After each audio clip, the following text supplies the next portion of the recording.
Bienvenue sur TerraFocus, la chaîne de podcast d'Hortus Focus. Vous allez écouter Dans quelle étagère ? Ce podcast du vivant vous invite à rencontrer les acteurs d'un monde en transition.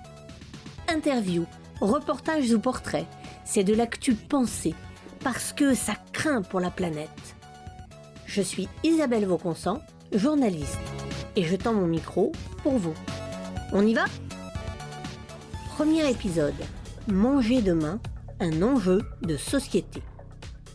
Un aliment, ça entre dans notre corps, ça nous constitue, c'est très important.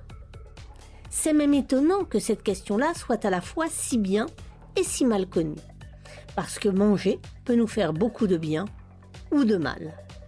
Ce qui est certain, c'est qu'on ne peut pas renoncer à manger. Si on cesse de s'alimenter et qu'on est en bonne santé, et qu'on continue à boire de l'eau, pas du vin, on meurt au bout d'un mois et demi. Si on n'a plus rien à boire, c'est plus court. 3 jours suffisent. Alors forcément, ça fait réfléchir. Dans ma boîte aux lettres est arrivé le livre de Frédéric Wallet, Manger demain. Alors, j'ai demandé à le rencontrer. Son livre est plein de chiffres drôlement intéressants. Sais-tu, mangeur inconscient, que ton burger pèse à lui seul 1,8 kg de gaz à effet de serre ? Sais-tu que plus ça va, plus ce que tu manges vient de loin et que la quantité en a doublé en 20 ans ? Je ne sais pas pour vous, mais moi je me suis posé des questions sur notre autonomie alimentaire. Et je les ai posées pour vous, à Frédéric Wallet. Il est chercheur à l'INRAE. Les mots qu'il faut. Autonomie alimentaire. C'est un concept qui interroge les pratiques, à la fois les pratiques individuelles, dans quelle mesure on est autosuffisant sur le plan alimentaire, est-ce qu'on a un jardin ou un balcon sur lequel on cultive nos légumes et nos fruits par exemple, est-ce qu'on est dépendant de la grande distribution pour s'approvisionner sur tout un tas d'aliments, on est par exemple aujourd'hui en France dépendant à hauteur de 20% des importations pour se nourrir, la connaissance qu'on a de ce qui est vendu, de ce qui est fabriqué par d'autres et qu'on ingurgite. Et puis au niveau collectif, se pose la question de comment une communauté est en mesure de définir une stratégie pour renforcer son autonomie, réduire sa dépendance en matière alimentaire. Ça touche directement les produits qu'on va acheter, mais ça touche également tout ce qu'on appelle les intrants, c'est-à-dire les matières premières, les produits chimiques, mais aussi le matériel agricole nécessaire pour produire ce qu'on va pouvoir manger par la suite. Produire, transformer, distribuer et transporter, bien sûr. Souveraineté alimentaire. La souveraineté alimentaire, c'est cette capacité à déterminer collectivement le mode d'alimentation qu'on va pouvoir mettre en place pour un territoire donné. Autant l'autonomie peut être mesurée quantitativement, autant la dimension souveraineté, elle est plus stratégique. Parce que derrière, il y a l'idée d'organiser les filières en conséquence, de définir des politiques publiques en conséquence. Il y a une notion plus politique derrière l'idée de souveraineté alimentaire. Résilience. Alors un système alimentaire résilient, c'est un système qui est capable d'absorber les chocs quand il est impacté par une crise. De quel type de crise parle-t-on ? Une crise climatique, d'approvisionnement liée à une grève des camionneurs, celle qu'on a pu vivre avec la période de confinement. C'est aussi une capacité à absorber les chocs en cas de crise économique. Si par exemple on a une baisse assez forte du prix de vente des produits, on va avoir un impact sur la résistance des entreprises et donc de mettre une forme de désordre dans le fonctionnement du système. Le second élément, c'est sa capacité à anticiper les chocs. C'est-à-dire dans quelle mesure ce système, par sa forme d'organisation, va être moins vulnérable. Et enfin, la troisième notion associée à la résilience, c'est la capacité de transformation du système. Sa capacité à tenir compte du bilan associé à la manière dont une crise a été gérée, à évoluer de manière à renforcer sa robustesse, sa durabilité, et à être plus performant dans un certain nombre de domaines, que ce soit le domaine écologique, économique ou social.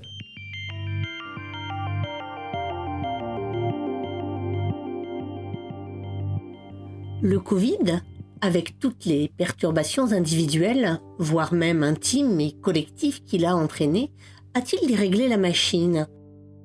Cette crise a confirmé une certaine forme de vulnérabilité du système agricole français, à la fois au niveau de la dépendance aux importations de matériel, aux travailleurs saisonniers également, une part de dépendance aux produits alimentaires d'importation, et puis une dépendance surtout au système logistique. C'est toute l'organisation de la chaîne. On manquait d'emballage pour la farine, pour les petites quantités, parce qu'on a eu une demande des ménages qui était plus importante que d'habitude, et qu'une bonne partie de cette farine va habituellement dans les entreprises, dans les restaurants, avec des modes de conditionnement qui sont plus importants.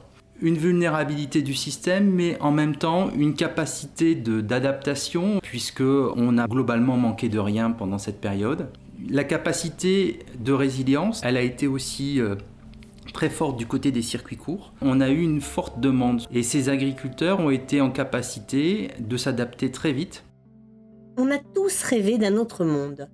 Parmi mes amis, certains étaient sûrs qu'on ne pourrait plus revenir en arrière, qu'on avait goûté à la fois à la douceur et à l'amertume de la vie. Eh bien non, je vous confirme que les humains ont une mémoire de poisson rouge. À la sortie de crise, on a vu que les comportements des consommateurs qui s'étaient assez fortement tournés vers les circuits courts, vers la confection des repas à domicile, eh bien cette tendance n'était pas pérenne pour la majorité d'entre eux. Ils avaient repris leurs habitudes à la fois d'achat, à destination des grandes surfaces principalement, mais aussi de moindre temps dédié à la préparation des repas. Nous, qui pensions avoir amorcé l'entrée dans un autre monde, entre autres celui du retour au bon petit plat fait maison, c'est raté. Et voilà, retour aux gondoles de supermarché et aux plats cuisinés. Il y en a de plus en plus ? De plus en plus, des repas qui sont pris en extérieur. Aujourd'hui, près de 15%, c'est un chiffre qui est en croissance constante. Et donc, on réduit le temps passé en cuisine, en préparation de ce qu'on mange, effectivement. Donc, on prend le chemin à l'envers. Au lieu de garder de bonnes et vertueuses habitudes qui auraient pu nous préparer à progresser face aux enjeux planétaires, on sombre dans la facilité. Or, cette facilité n'est pas pérenne. Qu'est-ce qui se passe exactement ? On est dans une situation assez paradoxale parce qu'on a tous face à nous le succès des émissions culinaires, une population qui est de plus en plus attentive à la qualité de ce qu'elle mange, et en même temps, le temps consacré à la préparation des repas s'est réduit. La consommation de produits transformés, voire ultra transformés, n'a jamais été aussi élevée, et cette consommation hors domicile vient confirmer ce phénomène. Certes, c'est pratique de consommer du tout prêt, et ça fait gagner du temps. Et comme on court un peu tout le temps, on voit bien pourquoi on peut y succomber. Toutefois, la multitude d'offres dans ce sens pourrait nous inquiéter. Quelles sont les diverses possibilités d'échapper au fourneau ?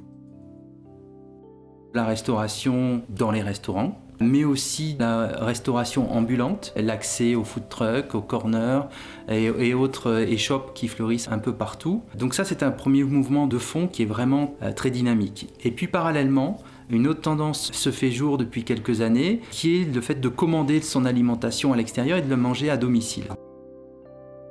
Les dernières études donnent un chiffre d'affaires autour de 5 milliards d'euros à fin 2020, contre 3,3 milliards l'année précédente. On estime à plus 47% la hausse entre 2018 et 2020, et la progression pourrait se poursuivre autour de 20% les années suivantes. Et si les citadins de moins de 35 ans forment le gros de la troupe des mangeurs à domicile, 20% des 45-54 ont désormais intégré la pratique. Plusieurs dizaines de milliers de livreurs parcourent les villes, de moins en moins à vélo et de plus en plus en scooter, tant ils sont mal payés et ont besoin de gagner du temps. Le nombre de restaurants affiliés a également augmenté de façon massive, mais ce n'est plus le seul modèle. Cette tendance de la livraison à domicile est en train d'exploser, avec une évolution de plus en plus importante des formes d'organisation de ces services, avec des mots un peu barbares qu'on voit apparaître, dark kitchen, cloud kitchen. Savez-vous ce que c'est ? Eh bien, c'est une entreprise qui finalement se contente via une application numérique de commander les produits qu'elle va préparer. Et donc c'est une cuisine qui ne va pas être ouverte aux clients qui vont venir se restaurer. Elle va simplement fabriquer des plats que vous avez commandés sur Internet et ensuite venir vous les livrer. Et ce type de modèle a tendance à fortement se développer en Europe aujourd'hui. Dénonce-toi, mangeur inconscient. Commandes-tu tes repas ? Lorsque le plat arrive à ta porte, il sort d'une cuisine, celle d'un restaurant ou bien une de ces dark kitchens. En matière d'autonomie alimentaire, ce n'est pas ça. Sait-on ce qu'on mange ? On connaît la composition de la carte. Les plats vous arrivent tout préparés et on n'a pas un détail de la composition du produit tel qu'on peut l'avoir sur une boîte quand vous faites vos courses à l'épicerie de quartier par exemple. Mais c'est la même chose quand vous allez manger dans un restaurant 3 étoiles. Les services de l'État ont pour mission de contrôler ces cuisines comme ils le font pour les restaurants. Vous savez, ces gens qu'on appelle fonctionnaires. Les agents des services vétérinaires et de la répression des fraudes peuvent relever des infractions qui font l'objet de sanctions si la santé des consommateurs est menacée. Mais, car il y a un mais, dans une société où l'on ne cesse de faire décroître le nombre des agents de l'État, plus il y a de lieux à contrôler, plus il serait nécessaire de créer des postes de fonctionnaires. Or, la tendance est inverse. Avec si peu de contrôle et cette course au profit qui sous-tend toute activité, un citoyen consommateur peut donc légitimement douter de ce qui est servi par ces lieux un peu dark. On revient à l'autonomie alimentaire ?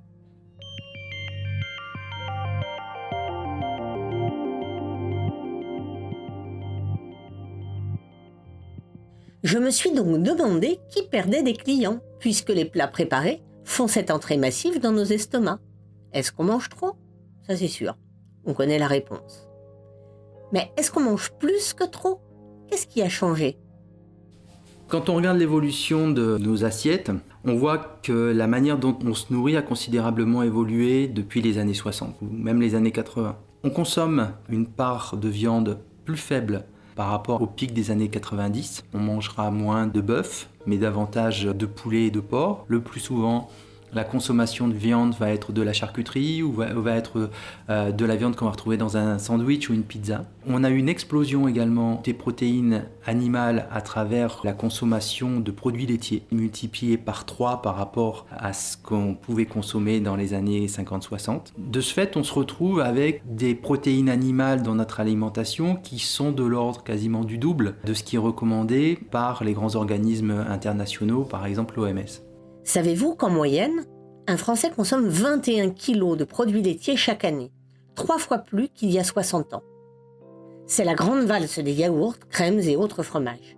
Il n'y a qu'à se pencher sur les rayons des supermarchés pour constater à quel point ils se sont étendus en quelques années.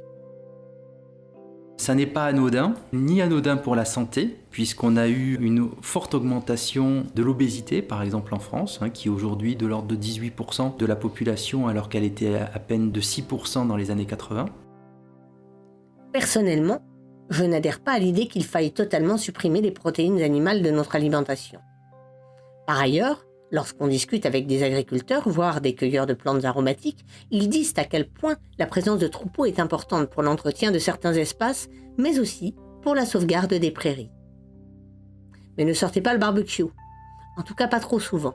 Il va falloir réduire considérablement notre consommation de viande et réserver nos instincts carnivores à des troupeaux bien élevés.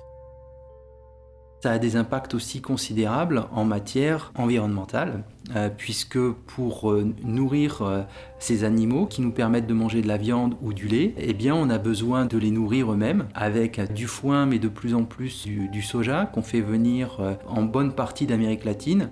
Et donc l'impact environnemental de notre surconsommation de protéines animales est très très élevé, à la fois en termes d'évolution des activités menées sur les sols agricoles, mais aussi en matière de déforestation par exemple. En matière d'autonomie alimentaire, la protéine animale n'est pas un sujet très facile. Combien d'entre nous peuvent et savent élever et tuer un animal pour sa viande avant de la cuisiner ? Combien d'entre nous pourraient pourvoir aux besoins en lait ?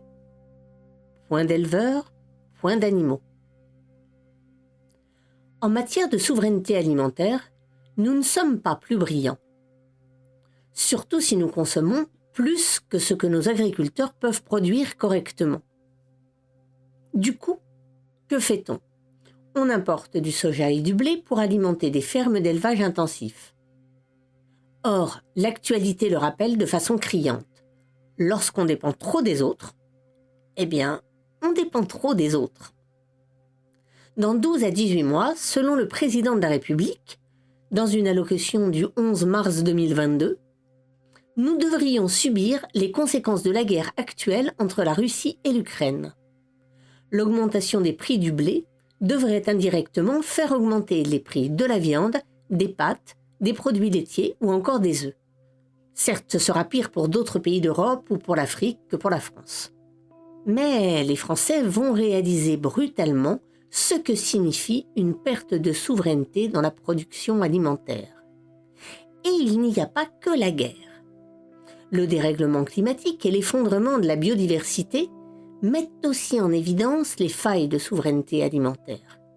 Le mix délétère entre surconsommation et libéralisme économique a des conséquences désastreuses tant pour les citoyens que pour les agriculteurs.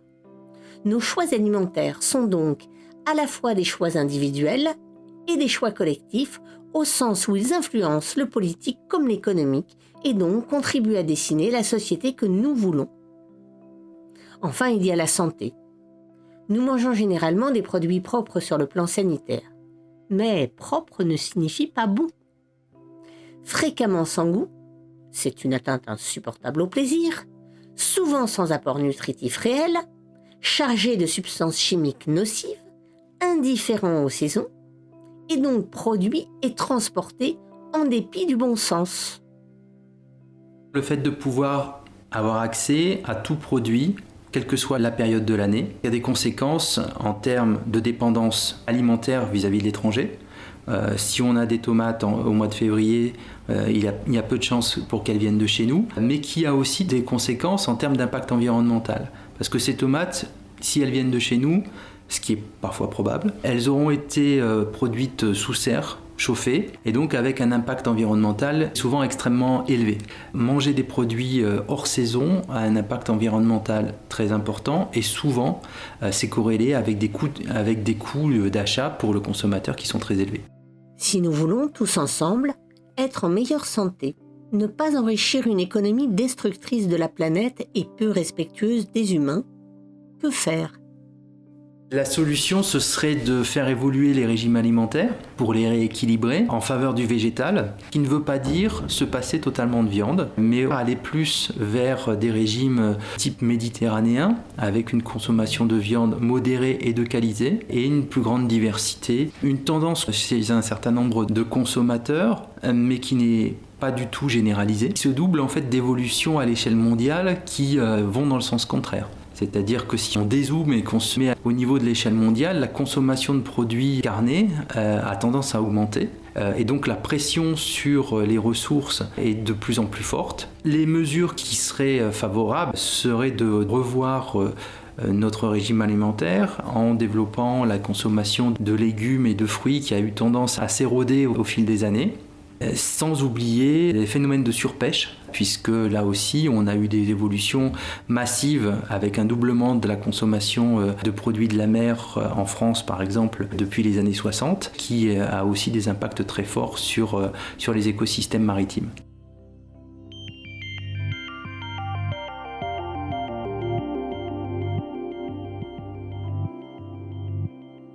Si nous ne faisons pas le nécessaire, vu le point de non-retour atteint pour la planète et la puissance du marketing international qui nous fait croire que le bonheur est d'avoir tout, tout le temps et partout, alors même que certains n'ont presque rien, que va-t-il se passer ?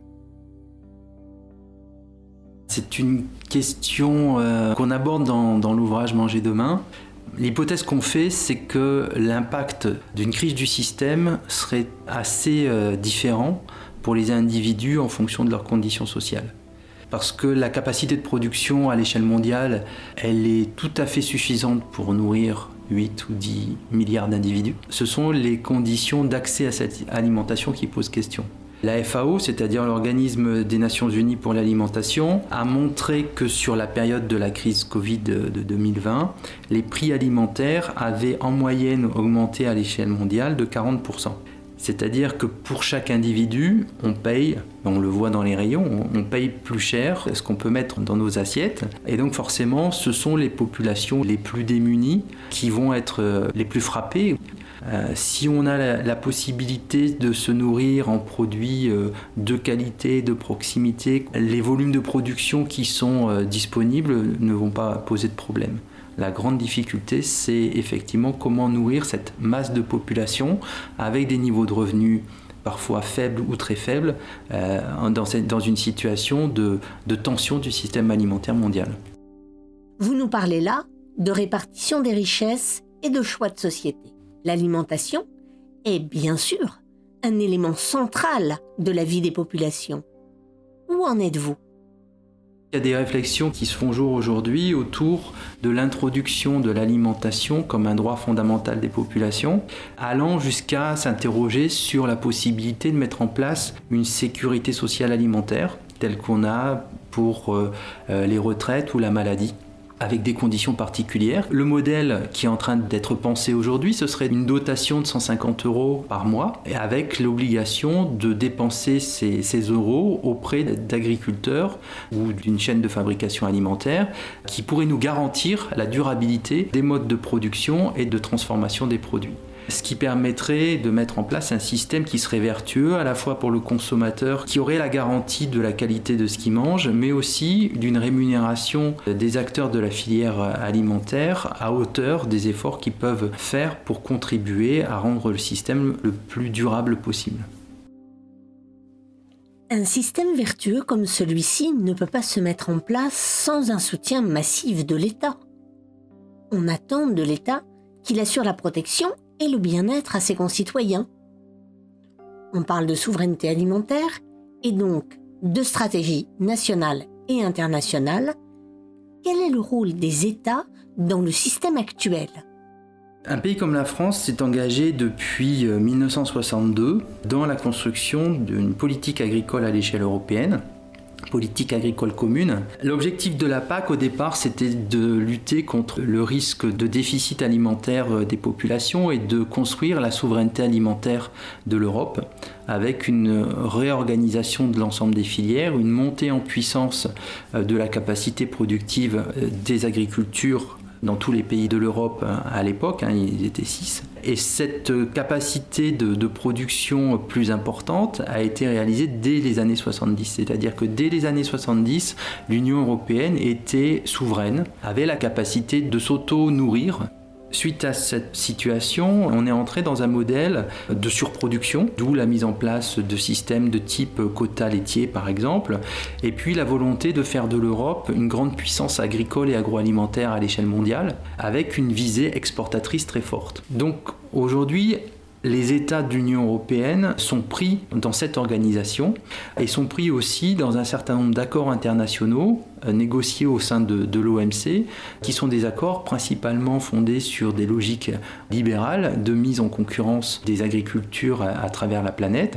Et donc la capacité de réorientation de la politique au niveau national, au niveau étatique, est finalement assez contrainte par cet enchevêtrement d'accords et de construction politique.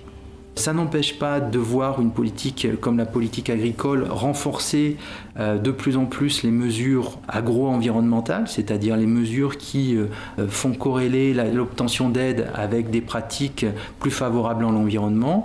Et tous les bilans qui sont effectués montrent que c'est insuffisant. Si les États sont impuissants, s'ils sont bloqués dans des alliances inextricables, quelle est la bonne échelle pour faire bouger ? Comment amorcer la bascule vers un système plus pérenne ? Une bonne partie de l'innovation aujourd'hui passe par les initiatives locales, et notamment les initiatives des collectivités locales, qu'elles soient intercommunalités ou régions ou métropoles, qui mettent en place des projets alimentaires territoriaux visant à réorienter à la fois les pratiques des agriculteurs, mais aussi les logiques d'approvisionnement vers plus de durabilité, vers plus d'autonomie. Et par exemple, la ville de Paris, aujourd'hui, est en train de définir sa stratégie alimentaire territoriale pour améliorer et réorienter le système agricole et alimentaire des Parisiens. Merci à Frédéric Wallet, chercheur à l'INRAE. Vous pouvez lire son livre Manger demain chez Tana Éditions. Retrouvez les références sur hortusfocus.fr. Dans Quelle étagère, c'est le podcast du vivant qui pose les bonnes questions. À vous de vous donner vos bonnes réponses pour nous tous. Changer nos modes de vie est incontournable et le rapport du GIEC, paru le 4 avril 2022, en dit toute l'urgence. Bientôt, Dans Quelle étagère sera sur les bonnes pistes de la résilience. Écoutez Dans Quelle étagère sur TerraFocus, la chaîne de podcast d'Hortus Focus. Hortus-focus.fr ou sur les plateformes, tapez TerraFocus.